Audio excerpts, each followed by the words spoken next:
쉽게 지치게 됩니다. 습도까지 높아지니까 불쾌지수도 올라가게 됩니다. 몸도 마음도 스트레스를 많이 받는 환경입니다. 그러나 우리와 똑같이 무더운 환경에서 활짝 웃고 있는 장미꽃들을 보면서 이 무더운 날씨를 어떻게 이겨내야 할지 지혜를 얻게 됩니다. 전에 제가 장미꽃을 보면서 적어둔 글이 있어서 소개해드리겠습니다. 제목은 내가 웃는 이유입니다. 내가 사는 이곳은 꽃밭이 아니에요. 들판이나 숲은 더더욱 아니고요. 불볕더위 내리쬐는 아스팔트 옆 시멘트 담벼락 위랍니다. 눈이 부셔 고개조차 들기 힘들고 목이 타고 숨까지 턱턱 막혀 예쁜 내가 살기에는 너무 삭막한 곳이지만 나 없으면 얼마나 더 삭막할까 싶어 오늘도 고운 미소 활짝 피워봅니다. 오가는 얼굴마다 웃음 가득 꽃피기를 바라며. 우리가 스트레스를 받는 이유는 날씨 탓도 있겠지만 그것보다 더 큰 이유는 자기 뜻대로 되지 않을 때입니다. 자기가 바라던 대로 일이 잘 되면 일이 많아도 스트레스 받는 것이 아니라 재미가 있지요. 또 전혀 생각지도 못했던 일들이 갑자기 찾아올 때 우리는 스트레스를 받게 됩니다. 스트레스를 너무 많이 받으면 이러다 죽겠다 싶은 생각이 들기도 합니다. 이럴 때 우리는 그리스도인으로서 어떻게 생각하고 어떻게 살아가야 할까요? 오늘 본문에는 극단적인 스트레스 상황에서 믿음을 잘 이겨낸 신앙인들의 이야기가 들어있습니다. 바울과 실라에게서 자기에게 찾아온 위기를 도리어 자신도 살고 다른 사람들도 살려내는 기회로 삼는 지혜를 얻고자 합니다.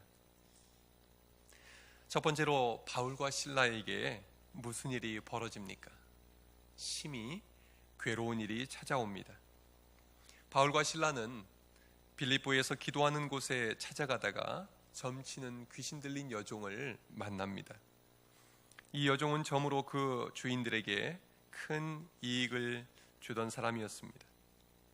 주인들에게 돈을 많이 벌어준 것을 보니까 점이 딱딱 들어맞는 아주 용한 점쟁이였던 것 같습니다. 이 여종이 점을 잘 치는 비결은 공부를 많이 해서가 아닙니다. 점을 잘 치는 귀신이 들렸기 때문입니다. 이 여종이 바울 일행을 따라오면서 소리를 지릅니다. 이 사람들은 지극히 높은 하나님의 종으로서 구원의 길을 너희에게 전하는 자라. 말만 들어서는 정말 성령 충만한 점쟁이 같습니다. 바울의 전도를 돕는 사람 같습니다. 실제로 예수님을 믿게 된 사람들 중에는 무당에게 전보러 갔다가 당신은 예수 믿어야 삽니다 하는 이야기 듣고 예수님을 믿게 된 분들이 있습니다. 정말 용한 점쟁이지요? 예수님을 믿게 하는 점쟁이. 그러나 왜 자기는 안 믿는지 모르겠어요. 그런데 오늘 본문의 이 점치는 여종은 며칠 동안 바울 일행을 쫓아다니면서 소리를 질러댑니다. 귀신 들린 여자가 쫓아다니면서 소리를 질러대면 전도가 잘 되겠습니까? 아마도 다른 사람들 생각하기에 저 사람들도 저 여자가 들린 귀신과 상관 있는 사람들인가 보다 생각을 했을 겁니다. 바울과 실라가 능력을 행하고 기적을 일으킨다 해도 아마 그것은 귀신의 도움을 받아 능력을 행하는 것이겠구나 생각을 했을 겁니다. 귀신 들린 여종은 겉으로는 전도를 도와주고 있는 것 같지만 사실은 방해하고 있는 겁니다. 여종은 며칠을 바울을 괴롭혔습니다. 여기서 바울이 심히 괴로워하여 라는 이 구절을 공동 번역에서는 괴로움을 참다 못해 라고 번역합니다. 바울은 이 여종이 주는 스트레스를 더 이상 참지 못할 지경이 되었습니다. 그때 그는 어떻게 반응합니까? 우리 18절 말씀을 함께 읽겠습니다. 시작. 이같이 여러 날을 하는지라 바울이 심히 괴로워하여 돌이켜 그 귀신에게 이르되 예수 그리스도의 이름으로 내가 내게 명하노니 그에게서 나오라 하니 귀신이 즉시 나오니라. 아멘. 우리 함께 해보시겠습니다. 예수 이름으로 명하노니. 바울이 견딜 수 없이 괴로울 때 그는 여종에게 스트레스를 풀지 않았습니다. 대신 그는 예수 이름으로 명령했습니다. 예수 이름으로 명령했다는 말은 무슨 의미일까요? 성경에서 이름은 그 사람 자체를 의미합니다. 그러므로 예수 이름으로 명령했다는 말은 예수님의 마음으로 또 예수님을 의지해서 명령했다는 것입니다. 예수님처럼 명령했다는 것입니다. 예수님의 마음은 어떤 마음입니까?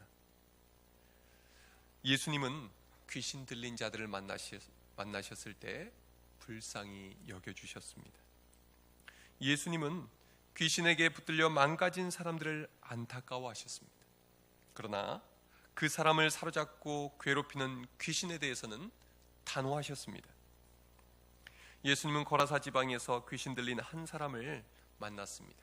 그는 옷도 입지 않고 집에 살지도 않고 무덤 사이에서 살고 있는 사람이었습니다. 군대라는 이름을 가진 많은 귀신이 그 안에 들어서서 그를 사로잡고 있었습니다. 그는 파탄한 인생, 인격이 파괴된 사람이었습니다. 예수님은 그 불쌍한 사람을 찾아가셔서 귀신을 내쫓아 주십니다. 그는 정신이 온전해지고 옷을 입고 정상인으로 돌아오게 됩니다. 사도 바울도 귀신 들린 여종을 불쌍히 여긴 것입니다. 그는 자신을 괴롭게 하는 여종에게 감정을 폭발시키지 않습니다. 자신을 괴롭게 하는 주범이 그 여종이 아니라 여종 안에 자리 잡고 있는 귀신임을 알고 있었기 때문입니다. 그래서 바울은 단호하게 명령합니다. 예수 그리스도의 이름으로 내가 내게 명하노니 그에게서 나오라. 그러자 귀신이 나가버립니다. 누군가 우리를 괴롭게 할 때 우리는 그 사람을 미워하기 쉽습니다. 그래서 그 사람에게 받은 스트레스를 그에게 풀게 됩니다. 내가 당한 것보다 더 크게, 더 세게, 더 많이 갚아주고 싶은 마음이 듭니다. 그러나 그때 우리는 바울처럼 분명히 구별할 줄 알아야 합니다. 우리를 괴롭히는 것은 그 사람이 아니라 그 사람 안에서 관계를 깨뜨리는 사단막이라는 사실을 말입니다. 사단은 우리가 교회에서나 가정에서나 일터에서나 사랑하며 살지 못하도록 방해합니다. 행복하게 살지 못하도록 관계를 깨뜨립니다. 그러므로 누군가 나를 힘들게 하고 견딜 수 없이 괴롭게 한다면 사단이 그 사람 안에서 역사하고 있음을 깨달으시기 바랍니다. 내 안에 누군가에 대해서 미움이 생기고 원망이 생기고 분노가 타오르면 사단이 내 안에서 역사하고 있음을 깨달으시기를 바랍니다. 그때는 나를 불편하게 만드는 상대방에게 말을 할 것이 아니라 기도하시기 바랍니다. 예수 그리스도의 이름으로 명하노니 사단아 그에게서 나오라. 사단아 나에게서 떠나가라. 너는 우리 사이에 머물 자리가 없다. 그러므로 우리에게서 떠나가라. 사단이 우리 사이에 틈타지 못하도록 예수 이름으로 예수 마음으로 살아가시기 바랍니다. 바울이 예수 그리스도의 이름으로 귀신을 쫓아내자 여종은 정신이 온전해졌습니다. 점치는 귀신이 여종에게서 떠나가자 한 가지 문제가 생겼습니다. 이 여인에게서 점치는 능력이 사라진 것입니다. 이전에는 귀신이 알려준 대로 점을 치고 나면 돈을 많이 벌어서 주인에게 유익을 주었습니다. 그런데 이제는 점을 치지 못하니 돈을 벌지 못하게 된 것입니다. 주인들은 이 여종 때문에 먹고 살았는데 돈줄이 끊어져 버린 것입니다. 상황이 이렇게 되자 여종의 주인들은 바울과 실라를 붙잡아 장터로 끌고 갑니다. 여기서 장터는 헬라어로 아고라라고 하는데 광장이라고도 번역합니다. 그리스 로마 시대 때 재판이 이루어지던 장소입니다. 그들은 바울과 실라를 빌립보 성에 관원들에게로 끌고 가서 고소합니다. 이 사람들이 유대인들인 주제에 우리 성을 심히 소란하게 합니다. 로마인인 우리가 받지도 못하고 행하지도 못할 풍속을 퍼뜨리고 있습니다. 한마디로 사회 질서를 어지럽히고 이단 사위비 종교를 퍼뜨리고 있다고 한 것입니다. 물론 거짓말이었지요. 그러나 이 말을 들은 그 도시의 다른 사람들도 덩달아 고발합니다. 그러자 관리들이 민심 수습 차원에서 그들의 옷을 찢어 벗기고 매로 치라고 합니다. 바울과 실라는 많이 맞은 뒤에 깊은 옥에 갇힙니다. 그리고 착고까지 채워집니다. 간수에게는 든든히 지키라는 명령이 떨어집니다. 살인범도 아니고 죽을 죄인도 아닌데 바울과 실라를 악질 죄수 취급하고 있는 것입니다. 청천벽력이라는 말이 있지요. 마른 하늘의 날벼락. 전혀 예상하지도 못한 어려움이 갑자기 닥쳤을 때 쓰는 말입니다. 지금 바울과 실라에게 마른 하늘의 날벼락 같은 일이 일어난 것입니다. 바울과 실라가 빌립보에서 한 일은 무엇입니까? 예수님 말씀에 순종한 것뿐입니다. 예수 그리스도의 십자가의 복음, 부활의 복음을 전했습니다. 그리고 귀신 들려 고통당하는 여인에게 불쌍해서 귀신을 쫓아내주었을 뿐입니다. 예수님께서 그러셨던 것처럼 말입니다. 그런데 돌아온 것은 무엇입니까? 끌려가서 고발당하고 심하게 두들겨 맞고 깊은 감옥에 갇혔습니다. 착고까지 채워놓았습니다. 억울할 만한 상황입니다. 원망과 분노가 끓어오를 상황입니다. 복음 전파하고 뭐고 다 때려치우고 싶은 상황입니다. 그런데 바울과 실라는 이때 감옥에서 무엇을 합니까? 25절을 함께 읽겠습니다. 시작. 한밤중에 바울과 실라가 기도하고 하나님을 찬송하며 죄수들이 듣더라. 아멘. 함께 해보시겠습니까? 기도하고 찬송하고. 바울과 실라는 꼼짝도 못할 상황에서 기도하고 찬송합니다. 그것도 작은 목소리로 한 것이 아니라 감옥의 모든 간수와 죄수들이 다 알아듣도록 큰 소리로 기도하고 찬송을 했던 것입니다. 어떻게 이럴 수가 있습니까? 우리도 신앙생활을 하다 보면 정말 열심히 신앙생활을 하려고 최선을 다하는데 상황은 최악으로 떨어질 때가 있습니다. 하나님을 기쁘시게 하면 복을 주셔야 하는데 복은커녕 있던 복까지도 빼앗아 가시는 것처럼 느껴지는 때가 있습니다. 내 때로 안 될 때, 아니 내가 기대하고 바랬던 것과 정반대의 상황이 벌어질 때 우리는 답답함을 넘어서 좌절하게 됩니다. 그럴 때는 기도도 안 되고 찬송도 나오지 않습니다. 그런데 어떻게 바울과 실라는 복음을 전하다가 이렇게 억울한 일을 많이 당했는데도 기도하고 찬송할 수가 있었을까요? 바울과 실라가 분명히 알고 있는 한 가지가 있었습니다. 그것은 바로 자기들의 기대와 예상이 빗나간 경우는 하나님께서 더 좋은 길을 열어주신다는 확신입니다. 바울은 아주 철저하고 치밀한 사람이었습니다. 실수를 용납하지 않는 사람이었습니다. 그러나 그의 전도의 여행은 자기가 철저하게 세운 계획대로 진행되지 않았습니다. 2차 선교 여행 때 사도 바울 일행은 소아시아 내륙의 무시아 앞에 이르러 비두니아로 가고자 애썼습니다. 그러나 성령님이 허락하지 않으셨습니다. 바울은 자신의 계획을 내려놓아야 했습니다. 그래서 바울 일행은 무시아를 지나서 드로아로 갔습니다. 그 밤에 환상이 바울에게 보였습니다. 마게도냐 사람 하나가 환상 중에 나타나 이렇게 간청합니다. 마게도냐로 건너와서 우리를 도우라. 그때 바울은 깨닫습니다. 내 계획을 내려놓으라고 하시는구나. 지금 바다를 건너가 마게도니아 사람들에게 복음을 전하라고 하시는구나. 이렇게 해서 유럽 선교의 문이 열리게 됩니다. 바울은 유럽으로 건너갈 계획은 아직 없었습니다. 소아시아에서만 복음 열심히 전하려고 했습니다. 그러나 성령님께서는 그 계획 취소시키시고 더 넓은 복음의 문을 열어주셨던 것입니다. 바울이 네아폴리를 거쳐서 빌립보에 도착했을 때 아는 사람도 없고 아무런 계획도 없었습니다.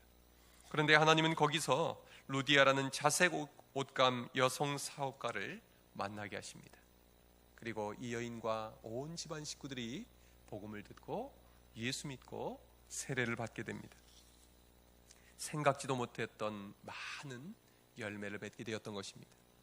자기 계획을 따라서 전도하려 했을 때는 열매가 없었는데 그 계획 내려놓고 하나님의 인도하심을 따라갔더니 귀한 열매가 풍성하게 맺혔던 것입니다. 이러한 일들을 통해 바울은 어떤 확신을 갖게 되었을까요?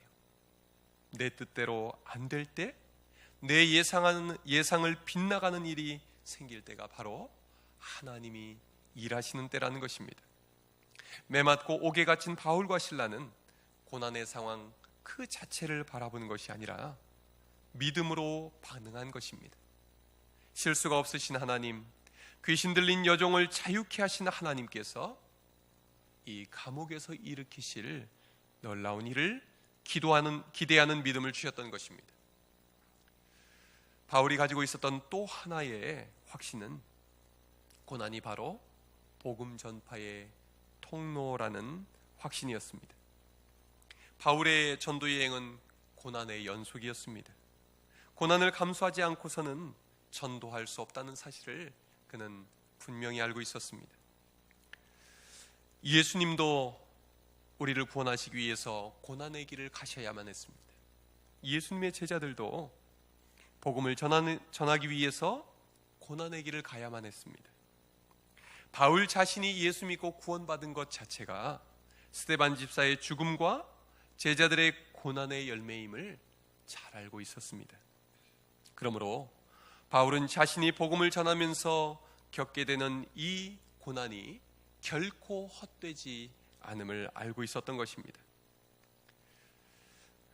그래서 그는 자신이 겪는 그 고난을 통해 생명의 열매를 맺을 수 있음을 확신한 것입니다.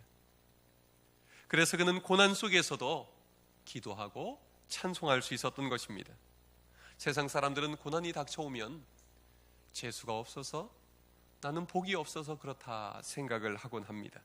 그러나 우리 그리스도인들은 복음을 전하며 겪는 고난을 복으로 압니다. 나의 고난이 도리어 우리 가족, 우리 이웃들에게 복이 될 것을 믿습니다. 여러분, 예수님 믿으면서 고난을 겪고 계십니까? 복음을 전하려고 하는데 내 뜻대로 되지 않아서 내 마음에 고통이 있으십니까?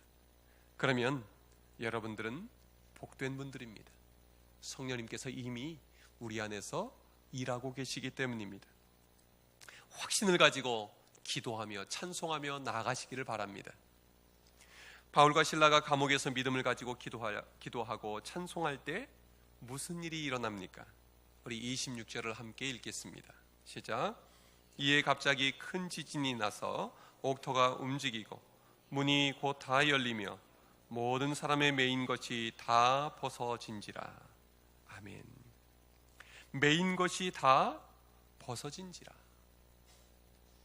바울과 실라의 믿음의 기도와 찬양이 기적을 일으킨 것입니다. 갑자기 큰 지진이 일어나고 옥토가 움직이고 모든 문이 열립니다. 그리고 그 안에 있던 사람들이 그 사람들의 매인 것이 다 벗어집니다. 바울과 실라에게만 일어난 일이 아니라 그 안에 있던 모든 사람의 매인 것이 벗어졌던 것입니다. 하나님의 계획은 참 놀랍습니다. 바울과 실라가 감옥에 갇힐 때만 해도 이제 더 이상 복음 전하기 어렵겠다 생각했을 것입니다. 이제 빌립보에서 전도는 끝났다 생각했을 것입니다. 그러나 바울과 실라가 기도하고 찬송할 때 감옥의 모든 죄수들이 다 살아계신 하나님이 일으키시는 기적을 경험하게 된 것입니다. 자기들의 힘으로는 절대로 열 수 없는 문이었습니다. 자기들의 힘으로는 절대로 풀 수 없는 사슬과 착고였습니다. 그런데 예수 그리스도의 이름으로 기도하고 찬송할 때 옥문이 열렸습니다. 모든 매인 것이 풀어진 것입니다. 이렇게 해서 죄수들은 예수 그리스도가 살아계신 하나님의 아들이요 또한 진정한 구원자이심을 온몸으로 체험하게 된 것입니다. 여러분, 지금 여러분을 얽어매고 있는 사슬이 있습니까? 여러분을 가두고 있는 감옥문과 같은 것이 있습니까? 주님 앞에 기도하고 찬송할 수 있기를 바랍니다. 예수 그리스도의 이름으로 옥문은 열리고 사슬은 끊어질 줄로 믿습니다. 하나님의 방법은 참 놀랍습니다. 바울과 실라는 기도하고 찬양했을 뿐인데 하나님이 행하신 것입니다. 이때 간수가 자다가 깜짝 놀라서 깨어납니다. 눈을 떠보니까 옥문이 다 열려 있는 것입니다. 그는 죄수들이 집단 탈옥을 한 줄로 알고 칼을 빼서 자결을 하고자 합니다. 아마 그 당시에는 죄수들이 탈옥을 하면 지키고 있던 간수가 사형을 당했던 모양입니다. 그렇게 치욕스럽게 사형을 당하느니 차라리 스스로 목숨을 끊는 것이 낫겠다 생각한 모양입니다. 그때 바울이 크게 소리를 지릅니다. 내 몸을 상하지 말라. 우리가 다 여기 있노라. 옥문이 다 열린 것을 보고 깜짝 놀랐던 죄수는 옥문이 열렸음에도 불구하고 아무도 도망가지 않고 그 자리에 있는 것을 보고 더 놀라게 됩니다. 감옥의 죄수들은 어떻게든지 감옥을 벗어나고자 하는 것이 자연스러운 일 아니겠습니까? 요즘도 가끔 어느 감옥에서 누가 탈출했다 이런 말이 우리나라에서도 뉴스가 나오고 외국에서도 뉴스가 들려오지 않습니까? 옥문의 열쇠는 자기가 가지고 있는데 도대체 이 사람들이 누구길래 이 옥문을 다 열 수 있었을까? 그는 이해가 안 됐을 것입니다. 그리고 옥문이 열려졌음에도 불구하고 왜 이들은 이 자리를 떠나지 않은 것일까? 그것도 다른 모든 죄수들과 함께 그는 더 이해가 되지 않았을 것입니다.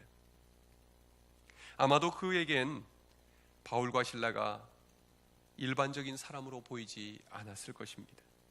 간수는 바울과 실라 앞으로 뛰어가 엎드립니다. 그리고 그는 이렇게 말합니다. 선생님들이여, 선생들이여, 내가 어떻게 하여야 구원을 받으리이까? 그는 절박한 심정으로 매달립니다.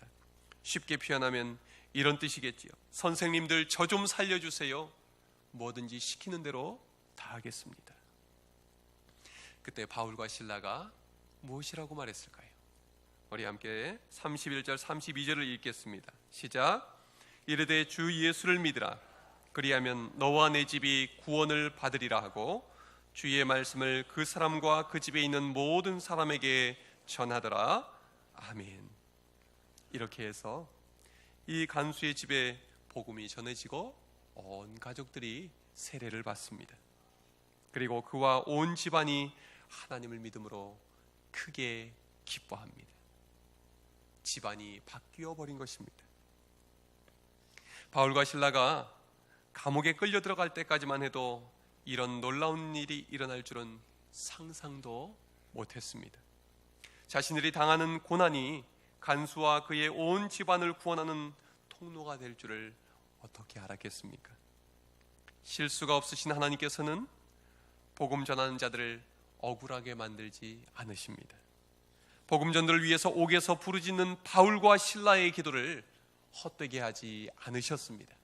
할렐루야. 어제 저녁쯤에 우리 교역자들과 함께 저녁 식사를 하러 나갔다가 돌아오면서 최근에 우리 교회에 등록해서 열심히 나오시는 새 가족을 한 분 만났습니다. 그분 말씀이 처음에는 교회에 나오기가 그렇게 힘이 들더랍니다. 첫 주보다 둘째 주가 더 힘들었답니다. 그런데 이제는 교회 오는 시간이 그렇게 기다려진답니다. 이분이 덕충교에 다닌다는 사실을 듣고 가족과 친척들이 놀라워한답니다. 그러면 이렇게 대답을 해준다고 합니다. 주일이면 눈이 번쩍 떠져. 덕충교에 가서 예배드리고 나면 힘이 나고 너무 좋아. 이 이야기를 하면서 그분의 눈시울이 붉어졌습니다. 그리고 살짝 눈물이 고이는 것이 보였습니다. 이 이야기를 들으면서 저는 이런 생각이 들었습니다. 하나님이 이분을 통해서 집안을 구원하고자 하시는구나. 그래서 제가 말씀드렸습니다. 성도님을 통해서 하나님이 집안 식구들을 구원시켜 주실 것입니다. 집안을 변화시켜 주실 것입니다. 그랬더니 그래서 그분도 요즘 가족들에게 예수님 믿자고 교회 같이 나가자고 이야기를 하고 있다고 합니다. 여러분, 바울과 실라는 하나님의 인도하심에 순종하기만 했습니다. 그러다가 때로는 말로 할 수 없는 고난을 당하기도 했습니다. 그러나 그 결과는 놀라운 구원의 열매로 맺혀졌습니다. 우리는 세상이 주는 스트레스에 시달릴 것이 아니라 복음을 전하기 위해서 고난받기를 기뻐하며 살아갈 수 있기를 바랍니다. 얼마 전에 온 교인이 함께 전도 대상자들을 작정했습니다. 우리가 이번 6월 달에는 함께 기도하면서 하나님의 도우심을 구하면서 문을 두드려 보면 좋겠습니다. 하나님, 제가 한번 해보겠습니다. 저를 써주십시오. 제가 기도하겠습니다. 하나님께서 일해 주십시오. 제가 이름 불러 기도할 때에 그 이름이 생명책에 기록되게 하여 주시옵소서. 우리는 능력이 없지만 우리의 작은 기도와 순종을 통해서 하나님께서 구원의 역사를 이루어 주실 줄로 믿습니다. 우리 마지막으로 함께 해보겠습니다. 주 예수를 믿으라. 그리하면 너와 내 집이 구원을 받으리라. 아멘. 기도하겠습니다. 하나님,